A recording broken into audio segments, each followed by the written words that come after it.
Je vous prie d'éteindre vos téléphones portables. Cela traduit ainsi l'hommage respectueux que nous rendons aux symboles de notre association ainsi qu'à ceux qui se sont sacrifiés pour elle. La cérémonie est dirigée par Régis Guilhem, président de l'Association pour la défense des intérêts moraux et matériels des anciens détenus de l'Algérie française, ADIMAD, et de la mémoire de la résistance Algérie française, MRAF.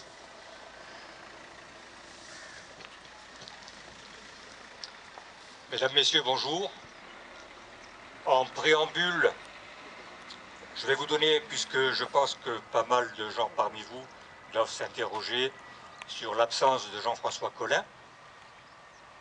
Jean-François Collin a eu, hélas, un problème de santé, en l'occurrence un AVC, qui a quelque peu perturbé évidemment ses facultés.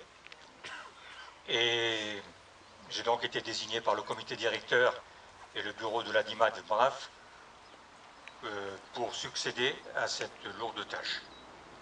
Donc je vais tâcher de m'y employer le mieux possible, avec votre aide, parce que sans votre aide, on ne peut réussir à rien, en évoquant l'avenir qui n'est pas des plus brillants, compte tenu de la situation qui se passe au niveau international, en Europe, en France particulièrement. Aujourd'hui, nous allons rendre hommage à la tuerie de la rue d'Isly, mais avant de rendre hommage à la tuerie de la rue d'Isly, il faut voir le contexte dans lequel et pour lequel cette tuerie a eu lieu. Le mois de mars 1962 a été un mois clé au niveau de l'Algérie, puisque tout ce qui s'est passé au cours du mois de mars 1962 est le reflet de ce qui s'est passé pendant 8 ans. Les assassinats, les enlèvements, des massacres. On pourrait dire que finalement le mois de mars 1962 a été la sonnerie de le glas de l'Algérie française.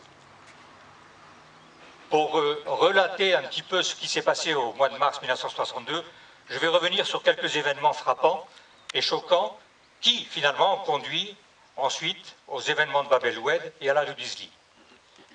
Le 1er mars 1962, un massacre indescriptible se produit. Il se produit au stade de Merz el-Kébir, qui est à côté d'Oran. Une foule déchaînée rentre dans le stade. Madame Ortega, la jeune femme qui est gardienne du stade, est là avec ses 2 enfants. Sylvette qui a 5 ans, Didier qui a 4 ans. La foule pénètre. Madame Ortega tente de protéger son petit de 4 ans. Elle est massacrée à coups de hache. Le petit de 4 ans est fracassé contre un mur. Voilà. On pourrait croire que le méfait s'arrête là. Ils vont pour partir, la petite Sylvette revient. Elle était allée cueillir des fleurs. Elle avait un bouquet de fleurs à la main. Un des barbares se retourne, il la massacre de la même manière. Lorsqu'on vient et on s'aperçoit du délit, la petite Sylvette, qui est complètement recroquevillée, tient en ses mains un bouquet. Voilà donc le départ du mois de mars 1962. Alors je cite ce massacre, pourquoi? Parce que c'est quand même un massacre qui perturbe les esprits et qu'on ne peut oublier. Le 2 mars 1962, c'est un jeune Algérois de 19 ans qui ramasse une rafale de PM MAT 49 dans le dos alors qu'il était en train de coller une affiche. Le 3 mars, ce sont 2 jeunes du ruisseau qui sont enlevés. Pendant 8 jours, on va les torturer. À l'un, on lui crève les yeux, à l'autre, on lui tape tellement sur la tête qu'il ne voit plus. L'un verra, mais ne parlera pas. L'autre parlera, mais ne verra pas. Et ainsi s'enchaînent, tout au cours de ce mois de mars, ce genre d'événements, les enlèvements, les massacres. Le 18 mars 1962, l'armée retrouve 2 jeunes d'Alger, un de 18 ans, l'autre de 14 ans. Ils ont été enlevés à Ténès en janvier 1962. Ils ont été massacrés. On les trouve éventrés immaculée.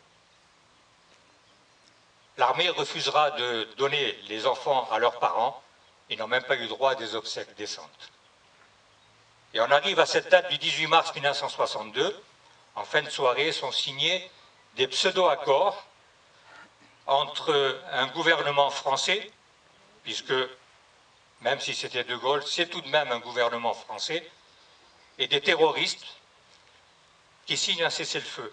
Or, c'est à partir de ce moment-là qu'on se rend compte et que se sont produits en Algérie les plus grands massacres. Dès le 20 mars 1962, on a désarmé les harkis à Saint-Denis-du-Sigue, une petite commune à côté d'Oran. Saint-Denis-du-Sigue, le FLN fait une incursion dans le camp de harkis et massacre une cinquantaine de harkis. Voilà le déroulement et le début du cessez-le-feu, ou du prétendu cessez-le-feu. Et puis il y a Bab el-Oued, 23 mars. 23 mars commencent les événements de Bab el-Oued.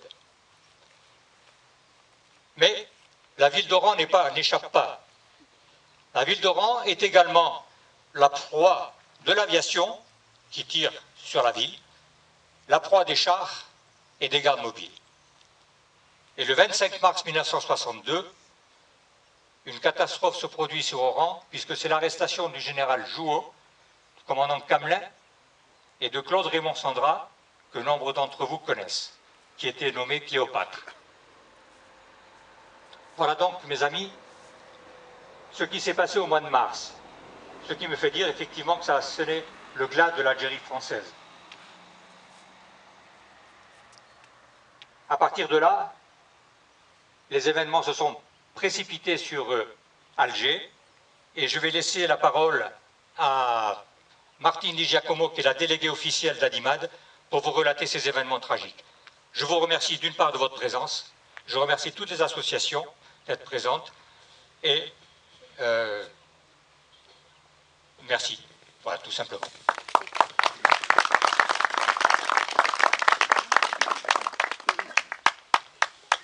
Alors, 26 mars 1962, une armée nationale fusille à bout portant des civils de la même nation qui de plus sont désarmés, chantent l'hymne national et brandissent des drapeaux nationaux. Comment et pourquoi cette armée française a pu délibérément tirer sur des manifestants pacifiques?